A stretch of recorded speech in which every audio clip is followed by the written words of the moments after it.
देखिए, जो पेपर आज हम आप लोग के लिए स्टार्ट कर रहे हैं वो है द भारतीय न्याय संहिता 2023। ये एक्ट नंबर 45 ऑफ ईयर 2023।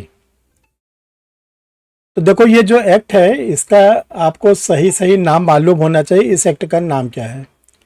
हम लोग जनरली बोलते हैं बीएनएस। ध्यान रखिएगा, बीएनएस के नाम से किसी भी सेक्शन में नहीं कहा गया इस एक्ट का नाम बीएनएस है। इसका देखो जो नाम है, जब हम लोग सेक्शन नंबर 1 पढ़ते हैं तो सेक्शन नंबर 1 में कहा जाता है शॉर्ट टाइटिल, संक्षिप्त नाम।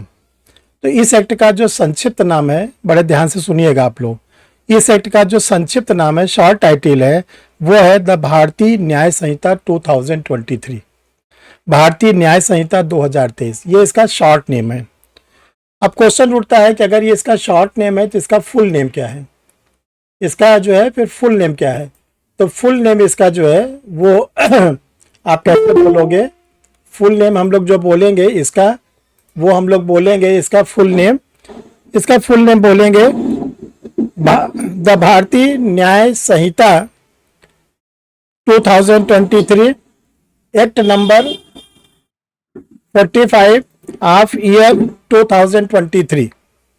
बड़े ध्यान समझिए, शॉर्ट नेम इसका है द भारतीय न्याय संहिता 2023। शॉर्ट नेम है, संक्षिप्त नाम है। इसका जब फुल नेम हमसे पूछा जाएगा इसका फुल नेम क्या है, तो फुल नेम आप बताइएगा द भारतीय न्याय संहिता 2023 act number 45 of year 2023। Hindi में बोलिएगा भारतीय न्याय संहिता 2023, इसका संक्षिप्त नाम है, शॉर्ट टाइटिल है। और इसका जो फुल नेम है भारतीय न्याय संहिता वर्ष 2023 का अधिनियम क्रमांक 45। ये तो शुरू में आप इसको ये जान लीजिएगा, इस एक्ट का इस नाम से हम लोग बोलेंगे। बोलचाल की भाषा में हम लोग बीएनएस बोलते हैं। ये बोलचाल की भाषा, ये लीगल लैंग्वेज नहीं है, ठीक है।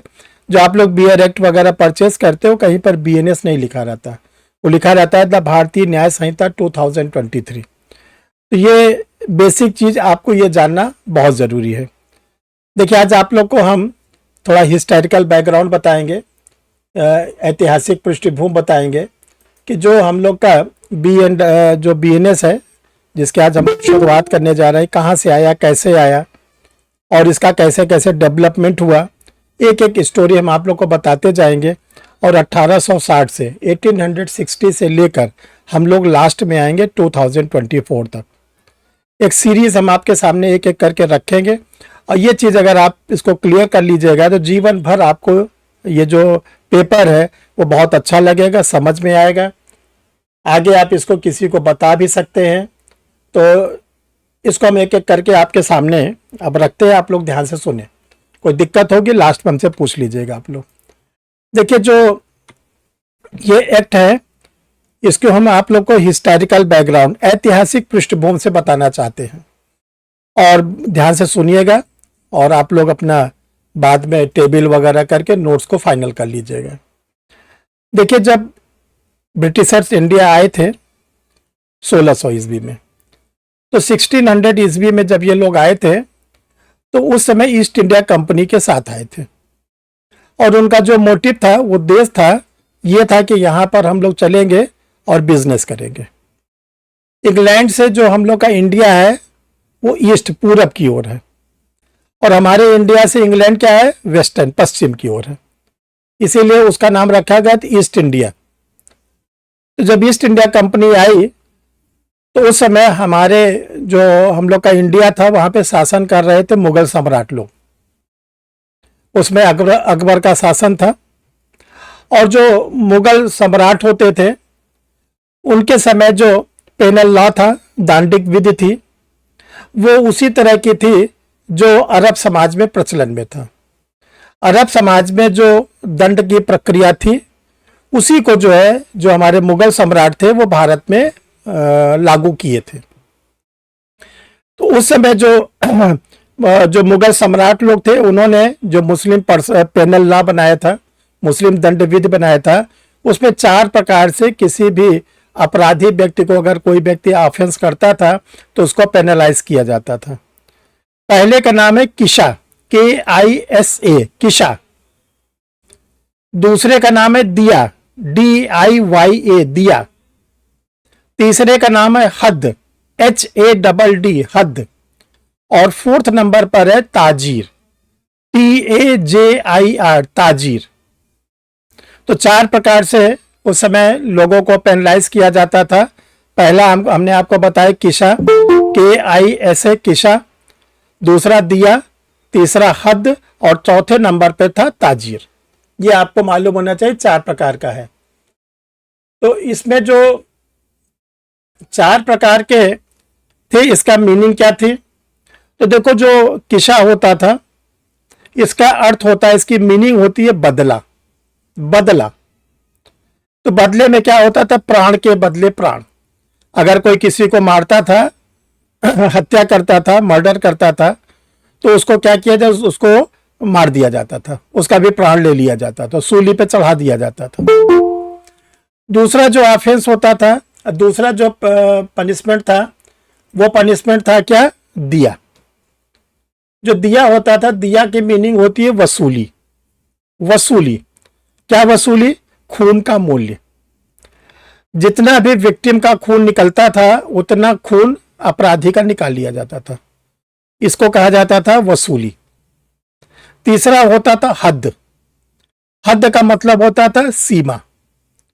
सीमा का जो हद की मीनिंग होती थी सीमा। इसमें क्या होता था कि जो व्यक्ति अपराध करता था, उसको पत्थर मारा जाता था, कोड़े मारा जाता था, इस प्रकार से उसको दंडित किया जाता था। फोर्थ नंबर पे था ताजीर। ताजीर का अर्थ होता था विवेकाधीन, डिस्क्रिशनरी पावर। किसकी डिस्क्रिशनरी पावर? मुगल सम्राट की। तो वो किसी को कारावासित कर सकते थे, या उनको कोई शारीरिक दंड देते थे, या उसको देश निकालने का आदेश दे देते थे कि तुम मेरे मुगल सम्राट से बाहर निकलो। तो ये चार प्रकार का दंड जो दिया जाता था, वो मुगल सम्राट की निगरानी में दिया जाता था। अधिकांश मुगल सम्राट स्वयं न्यायाधीश भी होते थे, और कुछ मुगल सम्राटों ने न्यायाधीश का पद किसी को दे भी रखा था।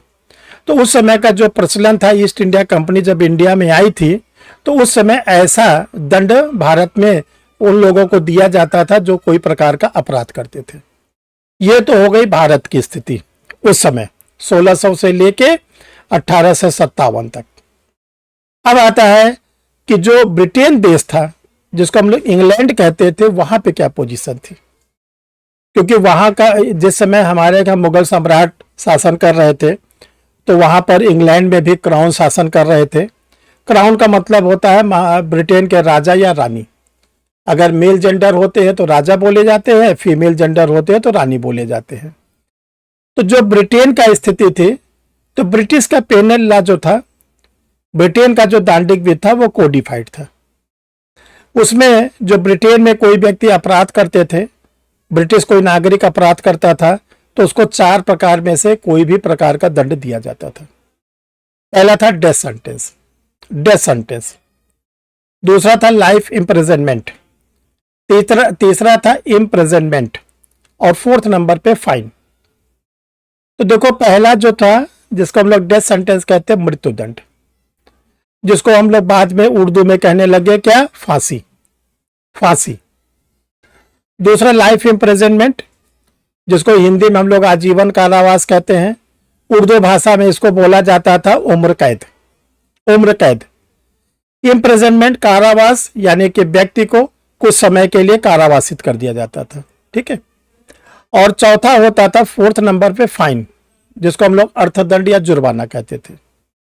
फर्स्ट, सेकंड, थर्ड जो था वो फिजिकल पनिशमेंट था, शारीरिक दंड। और जो फोर्थ नंबर का पनिशमेंट था, वो कैसा था? इकोनॉमिकल था, आर्थिक। देखो, अभी आगे आप लोग पढ़ोगे, जो ऑफेंस होता है, वो पूरा ऑफेंस दो पार्टों में डिवाइड है। Offence against body, offence against property. शरीर के विरुद्ध अपराध, संपत्ति के विरुद्ध अपराध। तो यहां पर भी ध्यान रखिएगा कि जो ब्रिटिशर्स लोग पनिशमेंट देते थे, या तो शरीर को देते थे या तो संपत्ति को देते थे। शरीर को जो दंड देते थे फिजिकल पनिशमेंट में डेथ सेंटेंस, जिसको हम लोग कैपिटल पनिशमेंट कहते हैं, उससे थोड़ा होता था तो उम्र कैद दे देते थे, लाइफ इम्प्रिजनमेंट दे देते थे। उससे कम होता था तो कारावासित कर देते थे। ये तीन प्रकार का फिजिकल पनिशमेंट था। जो फोर्थ नंबर का था, इसको फाइन बोला जाता था। इसमें क्या होता था कि जो कन्विक्टेड पर्सन होता था उससे कुछ अमाउंट वसूला जाता था। ठीक है, ये तो ब्रिटेन की स्थिति थी। तो देखो दो चीजें होगी, दोनों पैरेलल थी। एक देश था भारत इंडिया, एक देश था इंग्लैंड। भारत में जो ईस्ट इंडिया कंपनी के समय व्यवस्था थी वो मुस्लिम पेनल लॉ था, मुस्लिम दंड प्रशासन था। और जो इंग्लैंड देश था वहां की जो व्यवस्था थी उसको ब्रिटिश पेनल लॉ का। ये दोनों पैरेलल थी, समानांतर थी। और यही ब्रिटेन से जो ईस्ट इंडिया कंपनी थी वो इंडिया आई। जब इंडिया आई तो उसने देखा कि यहाँ पे मुगल सम्राट है और मुगल सम्राट का जो पेनल लॉ है वो इस तरह का है। अब यहीं से देखे टर्न होते हैं, यहीं से जो है हम लोग अगले स्टेप पे टर्न होते हैं। अब आता है 1857 का रिवोल्ट, जिसको हम लोग कहते हैं 1857 की क्रांति। ये जो 1857 की रिवोल्ट हुआ था, इसमें जो हम लोग इंडियंस थे, इंडियंस का मतलब हम जो हिंदू मुस्लिम लोग सब लोग रहते थे साथ साथ, उन लोगों ने ईस्ट इंडिया कंपनी के अगेंस्ट रिवोल्ट कर दिया। तो जब रिवोल्ट किया तो हम लोग का जो आंदोलन था, विद्रोह था, वो थोड़ी दिन चला, ये सक्सेस नहीं हो पाया, ये सक्सेस नहीं हो पाया। ऐसा नहीं था कि ब्रिटिशर्स डर गए भाग गए, ऐसा कुछ नहीं हुआ। ये थोड़े दिनों तक चला लेकिन उसको दबा लिया गया। ब्रिटिशर्स ने उस समय जो ईस्ट इंडिया कंपनी के सेना थी उसने दबा दिया। इसका जो मेन रीजन था कि जो ये आंदोलन था 1857 का, ये जो नॉर्थ ईस्ट था उसमें नॉर्थ की ओर थोड़ा सा चला, ईस्ट की ओर चला। लेकिन जो राजस्थान था, जो हमारे राजे महाराजे थे, जो हमारे राजपूत थे, जिनके ऊपर हमको बहुत गर्व था, साउथ इंडिया था, वहां के लोगों ने इसमें ज्यादा पार्टिसिपेट नहीं किया। तो जो ब्रिटिश ईस्ट इंडिया कंपनी की सेना थी हमारे रिवोल्ट को दबा दी। जब रिवोल्ट दब गया तो ब्रिटेन के जो क्राउन थे उन्होंने देखा कि जो ये इंडिया है जहां पर ईस्ट इंडिया कंपनी के लोग गए हैं, ये 1% से भी कम है इंडिया के टोटल पॉपुलेशन के। जो हम लोग की इंडिया की पॉपुलेशन थी 1857 में, उसके 1% से भी कम यहाँ पर अंग्रेज लोग रहते थे। तो उन्होंने देखा कि क्रांति तो किसी तरह हमने दबा दिया, लेकिन अगर फिर कभी यह क्रांति करेंगे तो बड़ी मुसीबत हो जाएगी। तो क्राउन ने एक वहां से ब्रिटेन से कानून बनाकर भेजा, गवर्नमेंट ऑफ इंडिया एक्ट 1858। वहां से कानून बन के आया भारत सरकार अधिनियम 1858। इस कानून के द्वारा कई महत्वपूर्ण परिवर्तन किए गए, कई महत्वपूर्ण परिवर्तन किए। पहले परिवर्तन क्या किए गए? क्राउन ने इस कानून के द्वारा, जो गवर्नमेंट ऑफ इंडिया एक्ट 1858 था, सबसे पहले कहा ईस्ट इंडिया कंपनी का शासन खत्म। अब इंडिया में ईस्ट इंडिया कंपनी शासन नहीं करेगी, वापस आओ। दूसरा, उन्होंने बोल्ड स्टेप लिया कि जो गवर्नर जनरल थे उनकी पोस्ट को भी अबॉलिश कर दिया, उनके पद को भी समाप्त कर दिया। और इसके बाद उन्होंने जो ईस्ट इंडिया कंपनी थी उसको वापस बुला लिया और क्राउन ने यह आदेश दिया कि मैं सीधे अब शासन करूंगा इस देश के ऊपर। क्योंकि 1857 की क्रांति में जो अंतिम मुगल सम्राट थे बहादुर शाह जफर, उनको पकड़ के कैद कर लिया गया था और जो आज का देश म्यांमार है, पहले वर्मा था, वहां पे उनको भेज दिया गया था रंगून में। तो कोई मुगल सम्राट अब रह नहीं गए थे। तो उन्होंने कहा कि अब इस देश का नाम होगा ब्रिटिश इंडिया, अब इस देश का नाम होगा ब्रिटिश इंडिया और मैं सीधे इस पे शासन करूंगा। और जो गवर्नर जनरल का पद है उस पद को हटाकर उन्होंने कहा कि अब एक नया पद हम बना रहे हैं, वायसराय, वायसराय। और यह कहा गया है कि क्राउन और वायसराय के बीच में एक और पोस्ट बनाई गई, क्राउन और वायसराय के बीच में एक पोस्ट और बनाई गई जिसका नाम रखा गया सेक्रेटरी ऑफ इंडिया, भारत सचिव। अब देखो तीन चीजें आ गई। पहला आया क्राउन, सीधे आ गए, जो पहले ईस्ट इंडिया कंपनी शासन करते थे, बोला गया कि मैं सीधे शासन करूंगा, क्राउन आ गए। दूसरा, क्राउन को सारी जानकारी देने के लिए एक पोस्ट क्रिएट किया गया, उस पोस्ट का नाम रखा गया सेक्रेटरी ऑफ इंडिया, भारत सचिव। तो क्राउन भी लंदन में रहते थे और जो सेक्रेटरी ऑफ इंडिया है, वो भी लंदन में रहते थे। ब्रिटिश इंडिया में कौन रहता था? ब्रिटिश इंडिया में रहते थे वायसराय। तो अब देखो दो देश सामने आ गया। एक देश का नाम जो था ब्रिटेन और दूसरे देश का नाम था ब्रिटिश इंडिया। हम लोग के देश का नाम कर दिया गया ब्रिटिश इंडिया। तो ये कहा गया कि अब जो यहाँ के लोग हैं, यानी कि जो ब्रिटिश इंडिया के मूल नागरिक हैं, ओरिजिनल लोग हैं, वो अब क्या है? विद्रोह करने लगे, रिवोल्ट करने लगे, विरोध करने लगे हैं। किसका? अंग्रेजों का। तो इसको आगे फ्यूचर में न होने पाए, इसके लिए क्या किया जाए? इसके लिए कौन सी चीज किया जाए ताकि जो क्या नाम है ब्रिटिशर्स है वो सुरक्षित रह सके? तब उन्होंने क्या किया कि जो उस समय जो लॉर्ड मैकाले थे, उन्होंने ड्राफ्ट किया कानून। लॉर्ड मैकाले ने जो कानून को ड्राफ्ट किया, वो उन्होंने बना के उस समय के जो गवर्नर जनरल थे उनको दिया। कि ऐसा करते हैं कि एक जो है पेनल कोड ड्राफ्ट किया जाता है, दांडिक विध बनाया जाता है, और इस दांडिक विध को आपको हम सौंप रहे हैं, आप इसको जो है ब्रिटिश इंडिया के लिए लागू करिए। तो जो लॉर्ड मैकाले ने ड्राफ्ट किया था, प्रारूप बनाया था, उस प्रारूप को दे दिया गया वायसराय को, और वायसराय ने उस ड्राफ्ट को एक्सेप्ट कर लिया। जो वायसराय ने एक्सेप्ट किया उसका था डेट ऑफ एडॉप्शन, ग्रहण करने की तिथि 6 अक्टूबर 1860।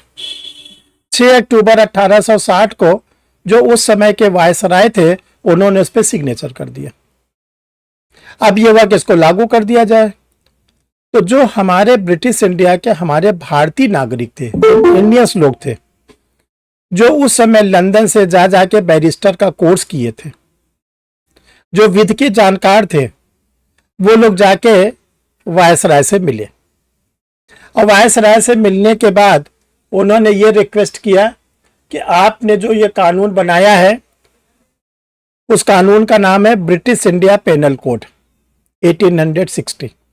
ब्रिटिश इंडिया पेनल कोड जो 1860 आपने बनाया है, ये कानून जो है ये बहुत ही कठोर है। इसमें छोटी सी छोटी बातों को ऑफेंस बना दिया गया। उस समय इसमें 488 सेक्शन थी, 488 धाराएं थी। तो जो ब्रिटिश इंडिया पेनल कोड बना था, वो बनाया किसने था? लॉर्ड मैकाले के ड्राफ्ट पर बना था। जो हम लोग उस समय इंडियंस थे, हम लोग जो लैंग्वेज बोलते थे, अंग्रेजी तो हम लोग को आती नहीं थी उस समय, तो हम लोग जो लैंग्वेज बोलते थे उर्दू अरबी फारसी का मिक्सचर, उर्दू अरबी फारसी का मिक्सचर। क्योंकि हमारे यहाँ जो है मान के चलिए कम से कम 1100 से लेकर 1857 यानी 700-800 साल तक मुस्लिम प्रशासन रहा। कभी तुर्क के रूप में थे, कभी मुगल सम्राट के रूप में थे, तो हम लोग की भाषा में अरबी फारसी उर्दू का मिक्सचर आ गया था। तो जो हम भारतीय लोग थे, हम लोगों ने इस कानून को नाम दिया मजमुआ ताजीराते हिंद। मजमुआ ताजीराते हिंद, इसको हमने नाम दिया। तो देखो याद रखना, आईपीसी फाइसी अभी बोलने की जरूरत नहीं, अभी आईपीसी का कोई एग्जिस्टेंस नहीं है। और जो चीज आपको बताया जा रहा है आज इसको सीख लीजिएगा, जीवन भर आप लोग को काम आएगा। तो ब्रिटिशर्स के द्वारा जो बनाया गया उसका नाम रखा गया भारत के लिए, क्योंकि अब नाम इसका दे दिया गया ब्रिटिश इंडिया। तो यहां पे जो बनाया गया उसका नाम रखा गया ब्रिटिश इंडिया पेनल कोड 1860। हम भारतीयों ने क्या नाम दिया? मजमुआ ताजीराते हिंद। मजमुआ ताजीराते हिंद ये अरबी फारसी उर्दू का मिक्सचर है। और 6 अक्टूबर 1860 को जो उस समय के वायसराय थे उन्होंने इस पे सिग्नेचर कर दिया। तो इसको हम लोग बोलते हैं date of adoption of British India penal code, यानी कि जो ब्रिटिश इंडिया दांडिक विधि थी उसके ग्रहण करने की तिथि। तो जब ये हुआ कि उन्होंने अडॉप्ट कर लिया है, हमारे जो विधि के जानकार लोग थे, जिनको हम लोग बैरिस्टर कहते हैं, विधि के विद्वान थे, वो लोग जाके पर्सनली वायसराय से मिले और उन्होंने कहा कि जो ये ब्रिटिश इंडिया पेनल कोड बना है जिसमें 488 488 धारा है, इसमें छोटे से छोटे बातों को ऑफेंस बना दिया। कोई किसी को थप्पड़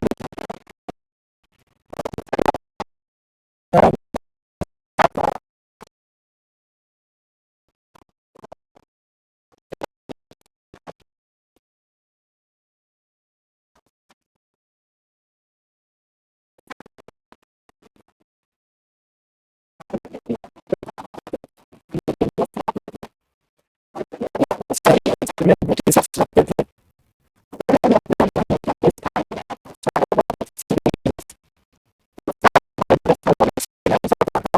और वो बड़ा जो एरिया होता है डेवलप एरिया पॉस लोकेलिटी होती थी और उसी के बगल में वो कैंटोनमेंट एरिया रखते थे, सेना रखते थे।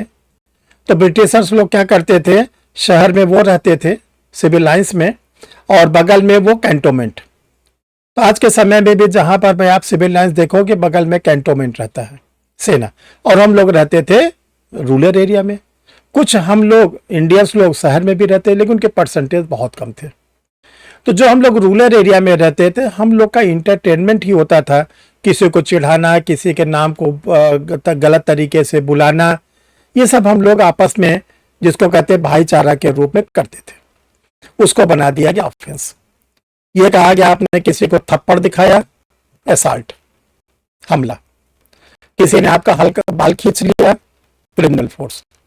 उसको फिजिकल पेन हो गया, सिंपल हर्ट। आपने किसी के मान लीजिए कान के पास जाके चिल्ला दिया और उसको 2-4 घंटा सुनना बंद हो गया, सिंपल हर्ट। ऐसा चिल्लाया कि उसकी सुनने की क्षमता खत्म हो गई, ग्रीवियस हर्ट। तो ये हम लोग डेली के रूटीन में करते थे। तो हमारे जो क्या नाम है बैरिस्टर लोग थे, लॉ के जुरिस्टिक लोग थे, वो जाके वाइसराय से रिक्वेस्ट किए कि आपने इसको अडॉप्ट तो कर लिया लेकिन अभी लागू मत करिए, क्योंकि अभी जो ब्रिटिश इंडिया है बहुत बड़ा ये जोग्राफिकल पॉइंट ऑफ व्यू से कंट्री है। इसमें जो भारत है, पाकिस्तान तो उसमें अस्तित्व में नहीं था, बांग्लादेश अस्तित्व नहीं था, भारत का हिस्सा था, अफगानिस्तान उसमें आता था, ये क्या नाम बर्मा वगैरह सब उसमें बहुत बड़ा भौगोलिक क्षेत्र जोग्राफिकल होता था। उन्होंने वाइसराय से रिक्वेस्ट किया कि पहले आप इसका प्रचार प्रसार कराइए, हमें बताइए कि अब देखो भाई ये सब कानून बन गए हैं और अब कोई व्यक्ति ऐसे ऐसे बातों को नहीं करेगा, नहीं तो उससे क्या होगा, आप आपके लिए बदलेंगे।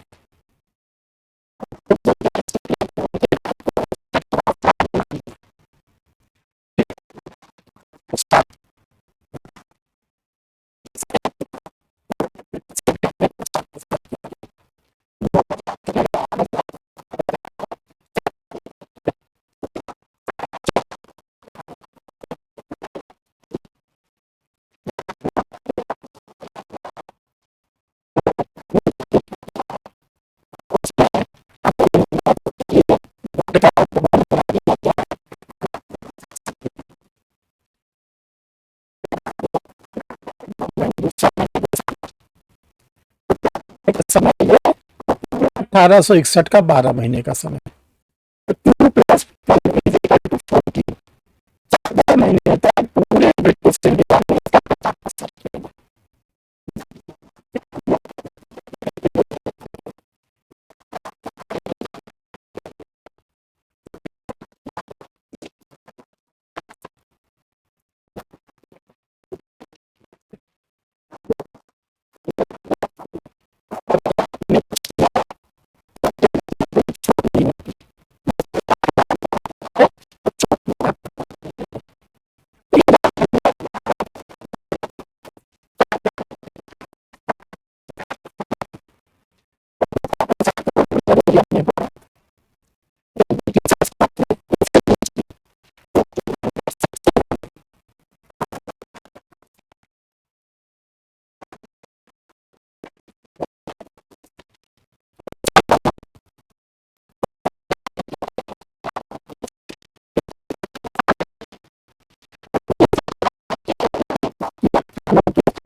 1847। 1860 से लेकर 1947 तक इस देश का नाम था ब्रिटिश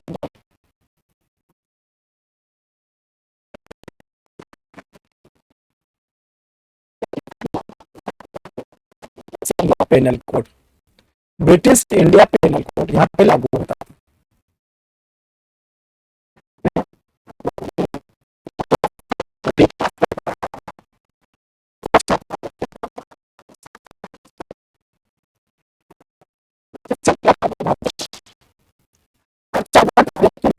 में जो है पाकिस्तान का निर्माण हो गया और भारत अपनी स्वतंत्रता को 15 अगस्त को मनाता है। भारत ने अपनी स्वतंत्रता 15 अगस्त को घोषित किया और पाकिस्तान जो नया राष्ट्र बना था ब्रिटिश इंडिया से टूट के वो 14 अगस्त को नया राष्ट्र बन गया। अब आया कि जो भारत अलग हो गया, पाकिस्तान दूसरा हो गया और जो जम्मू कश्मीर था वहां के जो राजा हरि सिंह थे, वहां पे मोनार्की थी, राजतंत्र था, उन्होंने कहा भाई हम तो ना तो भारत में जाएंगे ना तो पाकिस्तान में जाएंगे। वो अपने को अलग थलग किए थे। अब जो ब्रिटिश इंडिया पेनल कोड था वो 3 पार्ट में डिवाइड हो गए। British India penal code 3 part में डिवाइड हुआ। पहला पार्ट इंडिपेंडेंट इंडिया के लिए आया, स्वतंत्र भारत के लिए। स्वतंत्र भारत के लिए जो आया उसका नाम बना Indian penal code. Indian penal code, भारतीय दंड संहिता 1860। ईयर क्या लिया गया? वही ओरिजिनल वाला ईयर 1860 को लिया गया। ये स्वतंत्र भारत के लिए बना। जो पाकिस्तान नया देश बना उसने अपने यहां बनाया पाकिस्तानी पेनल कोड, पीपीसी। और जो राजा हरि सिंह थे जो न तो भारत में शामिल हुए और न पाकिस्तान में शामिल हुए, अपने को अलग थलग बनाए थे। उन्होंने वहां पे बनाया Ranbir penal code. Ranbir penal code. अब देखिए जो ब्रिटिश इंडिया पेनल कोड था उसके सक्सेसर 3 बने। ब्रिटिश इंडिया पेनल कोड के जो उत्तराधिकारी बने 3 बने। एक बना इंडियन पेनल कोड आईपीसी, दूसरा बना पाकिस्तानी पेनल कोड और तीसरा बना रणवीर पेनल कोड। यह व्यवस्था 1947 में स्थापित हो गई। अब इसके बाद आगे क्या क्या डेवलपमेंट होता है अब हम लोग देखते हैं। रणवीर पेनल कोड का एग्जिस्टेंस, जो रणवीर पेनल कोड था ये 15 अगस्त 1947 से स्टार्ट होता है और 30 अक्टूबर 2019 को खत्म हो जाता है। 30 अक्टूबर 2019 को रणवीर पेनल कोड का एग्जिस्टेंस खत्म हो जाता है। क्यों खत्म हो जाता है? देखिए जो हम लोग की गवर्नमेंट है उसने क्या किया था, एक एक्ट पास कराया था पार्लियामेंट के थ्रू, संसद के द्वारा। जो उस समय की सरकार थी, जो वर्तमान में भी सरकार है, क्या नाम है, तो उसने क्या किया था, एक एक्ट पास कराया था, Jammu and Kashmir state reorganisation act 2019। Jammu and Kashmir राज्य पुनर्गठन अधिनियम 2019। Jammu and Kashmir state reorganisation act 2019। Jammu और कश्मीर राज्य पुनर्गठन अधिनियम 2019। ये एक्ट संसद के द्वारा पारित हो गया। प्रेसिडेंट ऑफ इंडिया ने इस पर सिग्नेचर भी कर दिया, ठीक है। लेकिन ये कहा गया कि इसको अभी लागू न किया जाए। अगस्त वगैरह में सब सिग्नेचर वगैरह हो गए थे। ये कहा गया है कि जब हम लोग ब्रिटिश इंडिया में थे और ब्रिटिश इंडिया से टूट के जब ये हम लोग का इंडिपेंडेंट इंडिया बना, तो जितने भी राजे रजवाड़े थे उनको भारत में मिलाने का जो क्रेडिट है, श्रेय है, वो जाता है सरदार पटेल को। सरदार पटेल जो नेहरू जी के कैबिनेट में होम मिनिस्टर थे और साथ साथ वो डिप्टी प्राइम मिनिस्टर भी थे, उनका बहुत बड़ा योगदान है सारे राजे रजवाड़ों को रिपब्लिक इंडिया में लाने का। तो ये कहा गया कि जो सरदार पटेल जी हैं उनकी जयंती पड़ती 31 अक्टूबर। तो जो जम्मू कश्मीर को अब भारत में विलीन किया जा रहा है उसको ऐसा करो कि 31 अक्टूबर को लागू करिए, ठीक है। तो देखिए जो जम्मू कश्मीर है वो भारत में होने के बावजूद भी वहां पर भारत के कोई भी कानून लागू नहीं होते थे। न संविधान लागू होता था, आईपीसी को नहीं लागू, सीआरपीसी कुछ भी नहीं लागू होता था। तो ये कहा गया कि इसको 31 अक्टूबर को लागू करिए। किसको? Jammu and Kashmir state reorganisation act के प्रोविजन को। तो इसको जब लागू किया गया 31 अक्टूबर को, तो सबसे पहले जो जम्मू कश्मीर स्टेट था, राज्य था, उसको दो पार्ट में डिवाइड कर दिया गया। जम्मू कश्मीर जो राज्य था उसको दो पार्ट में डिवाइड कर दिया गया। एक हुआ जम्मू एंड कश्मीर यूटी और दूसरा हुआ लद्दाख यूटी, यूनियन टेरिटरीज। एक बना जम्मू और कश्मीर केंद्र शासित प्रदेश और दूसरा बना लद्दाख केंद्र शासित प्रदेश। और दोनों में जो बने यूटी, वहां पर लेफ्टिनेंट गवर्नर को बैठा दिया गया। और यह कहा गया कि जो जेके है, जम्मू एंड कश्मीर है, ये यूटी होने के बावजूद भी यहां पर चीफ मिनिस्टर होंगे, यहां पर विधानसभा होगी, जैसे कि दिल्ली और पौंडीचेरी में है। तो जब ये लागू किया गया तो 30 अक्टूबर तक रणवीर पेनल कोड वहां पर एग्जिस्टेंस में था। 31 अक्टूबर 2019 में पहली बार जम्मू कश्मीर में आईपीसी लागू कर दी गई। 31 अक्टूबर 2019 को पहली बार जम्मू कश्मीर में आईपीसी लागू कर दी गई। और जो इंडिया के शेष स्टेट थे, भारत के जो अन्य राज्य थे, वहां तो लागू ही थी, वहां पे चली रही थी। तो देखो, इंटरव्यू में आजकल एपीओ में, जुडिशरी में पूछा जाता है, या आप लोग का रेंज पूछा जाता है, तो ये सब न बेयर में मिलता है, ना कोई नोट्स में मिलता है, ना कोई बताने वाला मिलता है। तो होता क्या है कि अब 31 अक्टूबर 2019 से वहां पर इंडियन पेनल कोड लागू हो गया। ये कब तक एग्जिस्टेंस में था? ये एग्जिस्टेंस में था 30 जून 2024। 30 जून 2024 तक जम्मू कश्मीर स्टेट में एग्जिस्टेंस में था आईपीसी। ठीक है, तो जरा से आप लोग इसको ये ध्यान रखना। जम्मू कश्मीर स्टेट के बारे में मेंस में क्वेश्चन वगैरह आता है। 1860 से लेकर 1947 तक जो जम्मू कश्मीर स्टेट था, वहां पर लागू होता था ब्रिटिश इंडिया पेनल कोड। पूरे ब्रिटिश इंडिया में लागू, तो वहां भी लागू होता था। 15 अगस्त से वहां पर जो ब्रिटिश इंडिया पेनल कोड के सक्सेसर के रूप में लागू हुआ रणवीर पेनल कोड। यह कब तक चला? 30 अक्टूबर 2019 तक। फिर आया जम्मू कश्मीर का act, Jammu and Kashmir state reorganisation act 2019। तो क्या हुआ? रणवीर पेनल कोड को हटा दिया गया। अब क्या हो गया? 31 अक्टूबर से 30 जून 2024 तक वहां पर एग्जिस्टेंस में क्या रहा? IPC, Indian penal code. ठीक, अब आगे बढ़ते हम लोग और देखते हैं क्या क्या हुआ। अब देखिए, जो हम लोग का आईपीसी थी, जो हम लोग की आईपीसी थी, एक्सेप्ट जेके को छोड़कर, जम्मू कश्मीर को छोड़कर हम लोग के जितने भी उस भारत में राज्य थे, जो केंद्र शासित प्रदेश थे, यूटी और क्या नाम है, स्टेट थे, 15 अगस्त 1947 से ये आईपीसी लागू हुई। और इसका एग्जिस्टेंस कब तक था? 30 जून 2024। 30 जून 2024 को 11:59 पीएम, 11:59 जो पीएम था, यहां तक भारत में इंडिपेंडेंट इंडिया में लागू था आईपीसी। ठीक, तो देखो, जेके की अलग स्टोरी आपको याद रखना है और रिमेनिंग जो स्टेट है उसकी अलग स्टोरी है।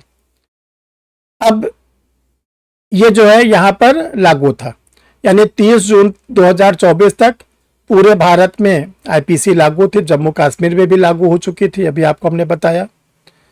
अब अगला स्टेप आया आप लोग का बीएनएस, इसका एग्जिस्टेंस आया। देखो, ये कानून संसद के द्वारा जो पास किया गया था 2023 में। अब आता है कि इस कानून को बनाया किसने? आईपीसी तो हम लोग की जो बनी लॉर्ड मैकाले के ड्राफ्ट पे था, उसी के अकॉर्डिंग हमारा जो है चलता रहा ये कानून 30 जून 2024 तक। लेकिन जो भारतीय न्याय संहिता बनी 2023, ये आया कहां से? तो आपका आंसर होगा ऑर्डिनरी बिल। देखो अभी संविधान जब पढ़ोगे कॉन्स्टिट्यूशन आप लोग, तो जो बिल होता है वो 3 प्रकार का डिवाइड किया गया है फॉर्मेशन ऑफ द लॉ के लिए। पहले को हम लोग बोलते हैं ऑर्डिनरी बिल, साधारण विधेयक, आर्टिकल 107 अनुच्छेद 107। दूसरे को हम लोग बोलते हैं मनी बिल, धन विधेयक, जो हम लोग आर्टिकल 110 में पढ़ते हैं। तीसरा हम लोग के लिए है फाइनेंस बिल, वित्त विधेयक, जिसको हम लोग आर्टिकल 112 में पढ़ते हैं। तो ये जो हमारा 3 नया कानून बना है, चाहे वो भारतीय न्याय संहिता 2023 हो, चाहे भारतीय नागरिक सुरक्षा संहिता 2023 हो, और चाहे हमारा भारतीय साक्ष्य अधिनियम 2023 हो, क्योंकि तीनों एक साथ बने हैं। बस अंतर यह है कि तीनों के एक्ट नंबर में अंतर है। जैसे बीएनएस का एक्ट नंबर 45 है, तो बीएनडब्ल्यूएस का 46 है, और जो बीएसए है उसका 47 है। ठीक है, तो ये बना किसके द्वारा? ये बना ऑर्डिनरी बिल के द्वारा। ठीक है, तो जब ये ऑर्डिनरी बिल के द्वारा बना, दोनों हाउस से पास हो गया। पास होने के बाद जो प्रेसिडेंट के टेबल पर रखा गया, जो ऑर्डिनरी बिल होता है, जब दोनों हाउस से पास हो जाता है तब इसको रखा जाता है प्रेसिडेंट ऑफ इंडिया के टेबल पर। जो ऑर्डिनरी बिल पर प्रेसिडेंट ऑफ इंडिया को पावर है 3। पहला, सिग्नेचर कर दे। दूसरा ये है रिकंसिडरेशन के लिए भेज दे, पुनर्विचार के लिए भेज दे, हाउस को वापस कर दे। तो पहला उनकी पावर क्या है कि उस पर सिग्नेचर कर दे, हस्ताक्षर कर दे। दूसरी पावर क्या है? पार्लियामेंट को वापस कर दे, रिकंसिडरेशन के लिए फिर से विचार करिए। और तीसरी पावर उनको दिया गया वीटो कर ले, न तो सिग्नेचर करे और न वापस करे, बल्कि वीटो कर ले। तो प्रेसिडेंट ऑफ इंडिया ने जब इनके टेबल पर रखा गया तो इन्होंने फर्स्ट वाले ऑप्शन को सेलेक्ट किया। फर्स्ट ऑप्शन क्या था? सिग्नेचर। 25 दिसंबर 2023 को उन्होंने क्या किया? सिग्नेचर कर दिया। और जब ये सिग्नेचर कर दिया तो इसको लागू करना, तो ये कहा गया चूंकि 3 कानून इकट्ठा बनाया गया है, और इस कानून से कौन कौन से लोग प्रभावित हुए? जजेस, जितने जजेस थे, लोअर कोर्ट के, हाई कोर्ट के, सुप्रीम कोर्ट के, सारे जजेस प्रभावित हुए। दूसरे, जितने पब्लिक प्रोसिक्यूटर हैं, जितने भी लोक अभियोजक हैं, सब के सब प्रभावित हुए। तीसरे, प्राइवेट एडवोकेट जो क्रिमिनल की प्रैक्टिस करते हैं, वो सब के सब उससे क्या हो गए? प्रभावित हुए। फोर्थ, जितने भी लॉ के टीचर हैं, सब प्रभावित हुए। इसके बाद जितने भी कंपटीशन देने वाले स्टूडेंट हैं, सबसे ज्यादा प्रभावित है। और इन सब के ऊपर जो डायरेक्ट प्रभावित है वो पुलिस प्रशासन है, जिनको अब आईपीसी, सीआरपीसी एविडेंस छोड़ना है और बीएनएस, बीएनडब्ल्यूएस, बीएसए को लागू करना है। तो ये एक बहुत बड़ी चुनौती थी उस समय। तो ये कहा गया कि सबको ट्रेनिंग कराई जाए। जजेस का रिफ्रेशर कोर्स हुआ, एक बार नहीं, 2-2, 3-3 बार हुआ। जितने पब्लिक प्रोसिक्यूटर थे उनका रिफ्रेशर कोर्स हुआ, उनको पढ़ाया गया, बताया गया, समझाया गया, चेंजेस को सिखाया गया। जितने पुलिस एडमिनिस्ट्रेशन के लोग थे उनकी पुलिस ट्रेनिंग कॉलेज पे सब चीज़ कराया गया। जितने यूनिवर्सिटी के प्रोफेसर, डिग्री कॉलेज के प्रोफेसर, लॉ डिपार्टमेंट के थे, उनका रिफ्रेशर कोर्स कराया गया। किसको किसको नहीं कराया गया? जो लोग एडवोकेट थे प्राइवेट, यानी क्रिमिनल के जो लॉयर थे, सरकार ने उनके लिए कोई प्रोविजन नहीं रखा। बोला चूंकि आप प्राइवेट हैं तो इसलिए हम आपको ये सुविधा नहीं दे सकते। इसके बाद ऐसे टीचर जो किसी डिग्री कॉलेज, यूनिवर्सिटी से नहीं जुड़े हुए हैं, वो क्लास लेते हैं, उनको नहीं दिया गया, बल्कि उनके ऊपर जिम्मेदारी रखी गई कि आप रेडियो स्टेशन पर और टेलीविजन पर जाके आप वहाँ पर क्या करिए? संगोष्ठी में भाग लीजिए और आप उसको करिए। पुराने लोग को मालूम होगा, हमने भी 4-4, 5 बार आकाशवाणी पे बुलाया गया, दूरदर्शन पे बुलाया गया, जाके हमने वहाँ पर संगोष्ठी किया, बताया। तो ये सब टाइम टेकन वर्क था। तो जब ये हुआ कि अब सबको लगभग ट्रेनिंग मिल गई, पुलिस प्रशासन को, न्यायिक प्रशासन को, और जो पब्लिक प्रोसिक्यूटर थे, सबको जब माना गया कि लगभग ट्रेनिंग हो गई, तब क्या किया गया कि 30 जून 2024 11:59 तक ये रखा गया है कि ये बॉर्डर लाइन है, और ये जो बॉर्डर लाइन है अब तक लागू रहेगा आईपीसी, सीआरपीसी एविडेंस। जैसे मिडनाइट होगा, 12 बजेगा, तुरंत लागू हो जाएगा बीएस, बीएनडब्ल्यूएस, बीएस, और इसको लागू कर दिया गया। तो जो हम लोग का भारतीय न्याय संहिता जब बन के सामने आई, तो ये देखा गया कि इसमें 20 चैप्टर है, इसमें जो है 20 अध्याय है, और 358 358 इसमें क्या है, धाराएं हैं। और जो इसका डेट ऑफ इम्प्लीमेंट है 1 जुलाई 2024, इसको लागू कर दिया गया। ठीक है, अब जरा इस पर ध्यान रखिएगा, जो हम लोग बीएनएस है इसमें दो चीजें दी गई है। इसी बात है दो चीज था, बीएनएस पार्लियामेंट की दो चीजें, एक तो इसमें सारा आपको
संपत्ति को लूटा, संपत्ति को खराब किया, तो ऐसा किया जाए इसके भी शरीर को दंड दिया जाए, इसकी भी संपत्ति छीनी जाए।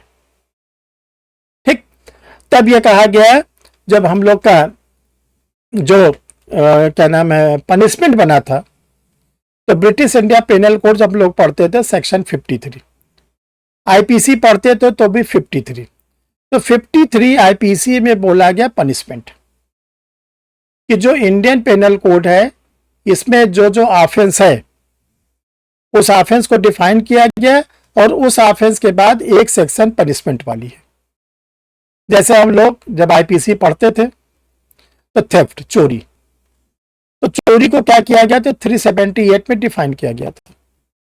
ठीक है, और अगर कोई पब्लिक प्लेस पे चोरी करता था 379 लगती थी, अगर कोई घर के भीतर चोरी करता था, दुकान के भीतर चोरी करता था, 380 लगती थी, अगर कोई सर्वेंट चोरी करता था, क्लर्क चोरी करता था, 380 लगती थी, अगर कोई चोर अपने साथ हथियार वगैरह लेके जाता 382 लगती थी। तो ये कहा गया अगर कोई चोरी करता है तो क्या करो, इसके शरीर को दंड दो और इसका संपत्ति को दंड दो। तो ये कहा गया अगर कोई चोरी करता है तो 3 साल का कारावास या जुर्माना या दोनों। कारावास का मतलब शरीर को दंड, जो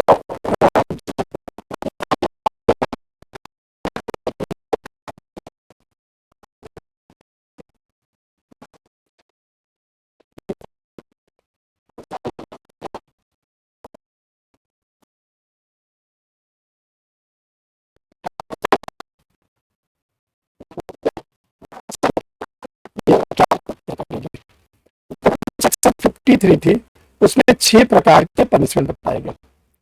ये कहा गया कि अगर कोई व्यक्ति offense करता है, offense करने वाला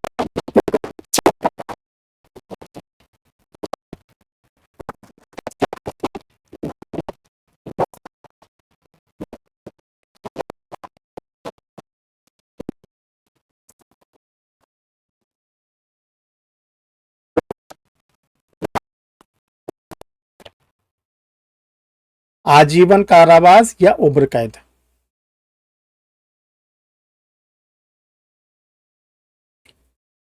तीसरा, ट्रांसपोर्टेशन फॉर लाइफ, इसको कहा जाता है आजीवन पर्यावसान या काला पानी।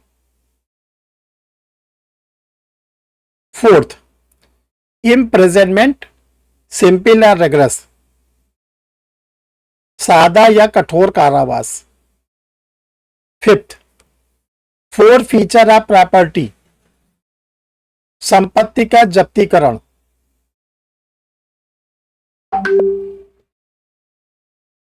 और लास्ट में 6 नंबर पर रखा गया था फाइन। फाइन फाइन ये देखो था किसमें, सेक्शन 53 में। ये 1860 में जब बनाया गया था, तो 1860 से लेके 1949 तक ये 6 प्रकार के पनिशमेंट चल रहे थे। 1949 ये जो है 1949 तक चलता रहा। और जब 1949 में 26 नवंबर को हम लोगों ने अपने कॉन्स्टिट्यूशन को अडॉप्ट किया। हमारा जो लोग का कॉन्स्टिट्यूशन बना था, वो बना था 26 नवंबर 1949 को। 26 नवंबर 1949 को कॉन्स्टिट्यूशन बना और उसके कुछ प्रोविजन को तुरंत लागू कर दिया गया। जब ये कॉन्स्टिट्यूशन बन के सामने आया तो आर्टिकल 21 देखा गया। तो आर्टिकल 21 क्या कहता है? आर्टिकल 21 कहता है कि लाइफ एंड पर्सनल लिबर्टी, प्राण एवं देश स्वतंत्रता। अगर कोई व्यक्ति कैदी भी है, जेल में भी बंद है, तब भी उसको रोटी कपड़ा मकान सब दिया, रोटी दिया जाएगा, पहनने के लिए कपड़ा दिया जाएगा, बैरक में रखा जाएगा। तो जो तीसरे नंबर वाला ऑफेंस था, दंड था, काला पानी, इसमें क्या होता था कि किसी भी व्यक्ति को अगर काला पानी की सजा दी जाती थी तो उसको ले जाके कहीं पर भी किसी आइलैंड पे छोड़ दिया जाता था, टापू पर। और जब टापू पे छोड़ दिया जाता था तो वो व्यक्ति भूख प्यास से तड़प तड़प के मर जाता था। जंगली जीव जंतु उसको खा लेता था, मर जाता था। तो ये कहा गया ये पनिशमेंट कॉन्स्टिट्यूशन के अगेंस्ट है।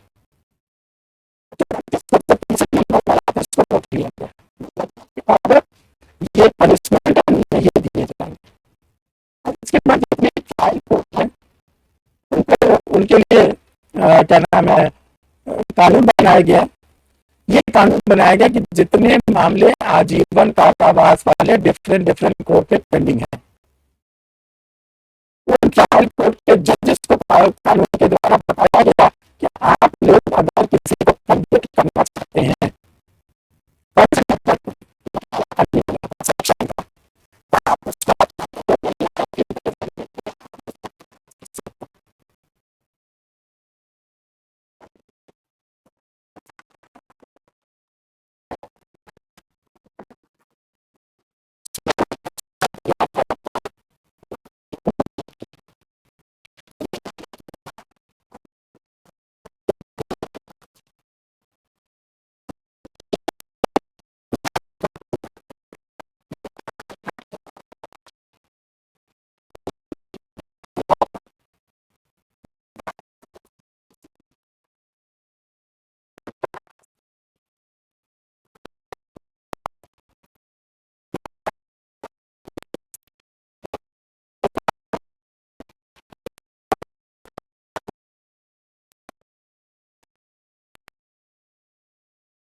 38 में। कॉन्स्टिट्यूशन की आर्टिकल 38 कहता है कि कैसा इंडिया, वेलफेयर स्टेट, लोक कल्याणकारी राज्य में हम लोग रह रहे हैं। अब वो वाला इंडिया नहीं है राजा महाराजा वाला, कि राजा ही अपने सुख सुविधा का प्रजा पर कोई ध्यान नहीं देता था। अब ये कहा गया ये वेलफेयर इंडिया है। दूसरा चीज, जो थ्योरी ऑफ पनिशमेंट है, दंड के सिद्धांत, उसमें एक सिद्धांत है रिफॉर्मेटिव थ्योरी ऑफ पनिशमेंट। दूसरा सिद्धांत, एक सिद्धांत है सुधारात्मक दंड का सिद्धांत, रिफॉर्मेटिव थ्योरी ऑफ पनिशमेंट। तो दो चीजों पर पार्लियामेंट में बड़ी तगड़ी बहस हुई थी कि भाई अगर कोई व्यक्ति गलती से अपराध कर ही दिया, मतलब उसका क्या नाम है नहीं था, भूलवश हो ही गया, अब चूंकि अपराध कर दिया है तो दंड तो मिलेगा ही मिलेगा, ऐसा क्यों नहीं करते, एक बार उसको सुधरने का मौका दिया जाए, वो हमारा नागरिक है, हमारे लोक कल्याणकारी राज्य में रहता है। तो ये कहा गया कि ऐसा करो, एक पनिशमेंट बना दो सामुदायिक सेवा। सामुदायिक सेवा में कहा गया ऐसे व्यक्ति जो कन्विक्ट किए जाएंगे, जो व्यक्ति कन्विक्ट किए जाएंगे उनको सामुदायिक सेवा का लाभ दिया जाए। और ऐसा नहीं कि हर सेक्शन के में मिलेगा, जो सामुदायिक सेवा है केवल 6 सेक्शन में मिलेगी, 7वीं सेक्शन में नहीं मिलेगी। बीएनएस के केवल 6 सेक्शन में अगर किसी व्यक्ति को कन्विक्ट किया जाता है तभी उसको सामुदायिक सेवा का लाभ मिलेगा। Section number 202, section number 209, section number 226, 202, 209, 226, section 303 class 2 303 का 2, सेक्शन 355 355, सेक्शन 356 356, फिर से बोल दे रहे हैं, 202, 209, 226, 303, 355 और 356। अगर ये 6 सेक्शन का कोई व्यक्ति ऑफेंस करता है और ऑफेंस करने के बाद ट्रायल कोर्ट उसको कन्विक्ट करती है, तब ट्रायल कोर्ट को कहा गया है कि अगर ये 6 सेक्शन का कोई कन्विक्शन करते हैं आप, तो अगर आप चाहें तो उसको क्या कर सकते हैं, कम्युनिटी सर्विसेज का लाभ दे सकते हैं। जैसे चोरी, चोरी में कहा गया कि अगर किसी व्यक्ति ने जीवन में पहली बार चोरी किया, नंबर 1 चीज, जो चोरी किया है, जो प्रॉपर्टी की चोरी किया है, वो 5,000 रुपए की वैल्यू से ज्यादा ना हो, बिलो 5,000। तीसरा, जो चोरी किया है वो प्रॉपर्टी की रिकवरी हो गई हो, यानी वो संपत्ति मिल गई हो। अगर ये 3 कंडीशन फुलफिल होती है तो ट्रायल कोर्ट शैल भी शब्द है, उसको क्या कर सकती है, कम्युनिटी सर्विसेज पे छोड़ सकती है। तो इसमें क्या होता है, कन्विक्शन के बाद उस व्यक्ति को जेल नहीं भेजा जाता, बल्कि उसको कोई रिफॉर्मेटिव सेंटर भेज दिया जाता है। जैसे हॉस्पिटल में ड्यूटी लगा दी गई, उसको क्या कर दिया गया, किसी अनाथालय में लगा दिया गया, गुरुद्वारा में लंगर वगैरह के लिए लगा दिया गया, ऐसी जगह लगा दिया गया जहां पे उसको समुदाय की सेवा करना पड़े, व्यक्ति विशेष की सेवा न करने, समुदाय की सेवा करना पड़े। तो क्या होगा, तो धीरे धीरे हो सकता है कि उसके मन मस्तिष्क में जो क्रिमिनल एक्टिविटीज आ गई है धीरे धीरे उसके बाहर निकल जाए और फिर हमारा एक नागरिक बन जाए और नागरिक समाज की मूलधारा में आ जाए। ये नया जो पनिशमेंट है, इसी से क्वेश्चन आता है, चाहे बिहार की जो तीसरी है, यूपीओ है, यूपी का भी है, चाहे कोई भी स्टेट का होगा, तो आपसे पूछा जाएगा, कम्युनिटी से पूछा जाएगा आपसे, कम्युनिटी सर्विस करने का प्रोविजन क्या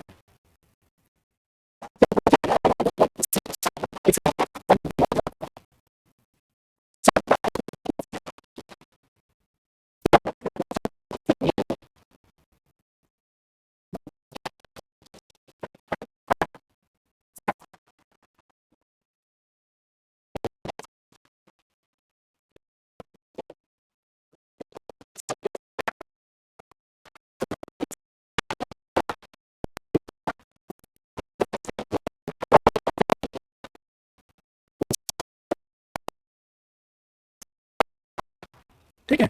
तो देखो ये हम लोग का शुरू की ईस्ट इंडिया कंपनी से स्टोरी थी, जो ला के अब हम लोग को पहुंचा दिया है बीएनएस में। तो ये अगर आपको ये मालूम रहेगा तो जब कभी आप मान लीजिए जुडिशरी में जाते हैं तो आपको जजमेंट लिखने में बहुत आसानी होती है। जज बनना तो बहुत सरल है, मेहनत करोगे जज बन जाओगे, जजमेंट देना बहुत कठिन है, ये ध्यान रखिएगा। तो जजमेंट देते समय जब तक आप अपना रीजन नहीं देंगे, तर्क नहीं देंगे, तो ध्यान रखिएगा आपका जजमेंट बड़ी कोर्ट के द्वारा तुरंत पलट दिया जाएगा। अगर आपने अपना जो रीजन दिया है वो हिस्टोरिकल बैकग्राउंड पर दिया है, जूरिस्प्रूडेंस के बेसिस पर दिया है, लॉ के प्रिंसिपल पर दिया है रीजन, तो आपका जजमेंट पलटा नहीं जाएगा। और जितना कम से कम आपका जजमेंट पलटा जाएगा उतना आपका प्रमोशन तेजी से होगा। जितने जजमेंट आपके पलटते जाएंगे उतना आपका सीआर में दिक्कत आएगी, उतना आपका प्रमोशन होने में दिक्कत आएगी। तो इसीलिए ध्यान रखिएगा कि जजमेंट के लिए आपके पास लॉ की बहुत डीप में नॉलेज होनी चाहिए, जूरिस की नॉलेज होनी चाहिए, और साथ साथ जो भी एक्ट पढ़ रहे हैं उसकी जो है डीप में स्टडी आपके पास होनी चाहिए। तब आपका क्या होगा, आप जजमेंट भी अच्छा दे पाएंगे। और जजमेंट के पहले तो इंटरव्यू फेस करना बहुत टेक्निकल चीज़ है। तो इंटरव्यू में भी आपसे पूछा जाए कि ये क्यों बनाया गया कम्युनिटी सर्विसेज, क्या ये पूरे होल बीएनएस पे लागू होता है या कुछ ही सेक्शन पे लागू होता है, तो आप बता सके नहीं 6 सेक्शन पे लागू होता है। ठीक है, समझ में आया सबको? कुछ पूछना हो तो पूछ लो आप लोग। ठीक है, अब कल क्या पढ़ाएंगे हम नोट करा दे रहे हैं।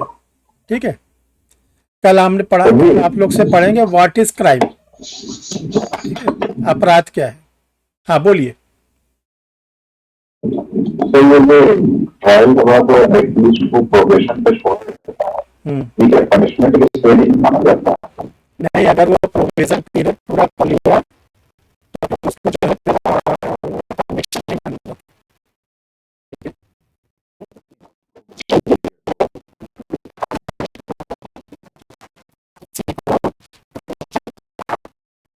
Probation को देता है तो conviction नहीं मिला, तो उसको रिकॉल करने के छोड़ दिया।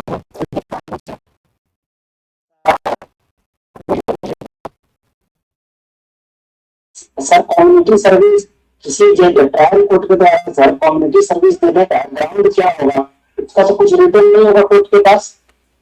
कोर्ट इस आधार पर कोर्ट किसी व्यक्ति को कम्युनिटी सर्विस के लिए पहली बात तो कोर्ट से कहा गया 6 धारा पे ही कंसीडर करोगे आप, 6 धारा के अलावा कंसीडर नहीं करोगे। दूसरा ये है कि जिस व्यक्ति को आप कम्युनिटी सर्विसेज का पनिशमेंट दे रहे हैं उसकी कोई प्रीवियस केस हिस्ट्री ना हो, यानी वो व्यक्ति अपराधी प्रवृत्ति का ना हो, ऐसा ना हो कि वो कन्विक्टेड रह चुका हो या वो व्यक्ति जो हिस्ट्री सीटर वगैरह हो। अगर ऐसा नहीं है तब ये दिया जाएगा ट्रायल कोर्ट को। और जब ट्रायल कोर्ट देगा तो अपना रीजन लिखेगा, इसकी कोई प्रीवियस हिस्ट्री नहीं है, कन्विक्शन पहली बार किया है। ठीक है, अब जैसे मान लीजिए 356 है, 356 क्या है, डिफेमेशन, मानहानि। अब पता चला आपने राष्ट्रपति की मानहानि कर दिया, तो आपने अगर आप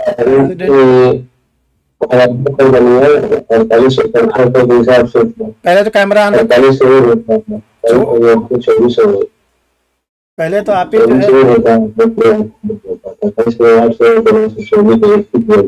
कैमरा ऑन रखो, कैमरा बंद करके क्लास नहीं ली जाती। एक एक लोग पूछो तो हम बता पाए ना। हाँ, जिसको पूछना पूछो, एक एक लोग पूछो तो हम बताए। सर कम्युनिटी सर्विसेज के लिए आपने जो बताया कि हमारा देश वेलफेयर स्टेट है, और दूसरा आपने जो शुरू बताया रिफॉर्मेटिव थ्योरी ऑफ, क्या पूरा बताए? रिफॉर्मेटिव थ्योरी ऑफ पनिशमेंट, सुधारात्मक दंड के। देखो थ्योरी 5 पनिशमेंट है, थ्योरी के 5 पनिशमेंट है, तो उसमें 3 पनिशमेंट तो वही है, हाथ के बदले हाथ, कान के बदले कान, खून के बदले खून। 2 थ्योरी ऐसी है जो हम लोग अपनाते हैं। एक थ्योरी हम लोग अपनाते हैं क्या, रिफॉर्मेटिव, जिसको हम लोग कहते हैं क्या नाम है, सुधारात्मक दंड का। दूसरा हम लोग अपनाते हैं प्रायश्चित दंड का सिद्धांत। जो प्रायश्चित दंड का सिद्धांत है उसमें हम लोग क्या करते हैं, कन्फेशन कराते हैं एक्यूज से। मजिस्ट्रेट को बोला कि जैसे आप फ्रेमिंग ऑफ द चार्ज करना, फ्रेमिंग ऑफ द चार्ज के बाद एक्यूज से एक बार पूछना कि मैंने अगर तुम्हारे खिलाफ जो चार्जेस बनाए हैं क्या स्वीकार करते हो? अगर वो हाँ कर देता है तो मजिस्ट्रेट का उसका कन्फेशन रिकॉर्ड करिए और उसको एक नॉमिनल पनिशमेंट से पनिश कर दीजिए। इससे दो फायदा होगा, एक तो ट्रायल कोर्ट का समय बचेगा और दूसरा क्या होगा कि जो व्यक्ति अपराध के छोटे से दंड से छूट जाएगा। उसको हम लोगों ने कहा अपनाया प्रायश्चित दंड के रूप में।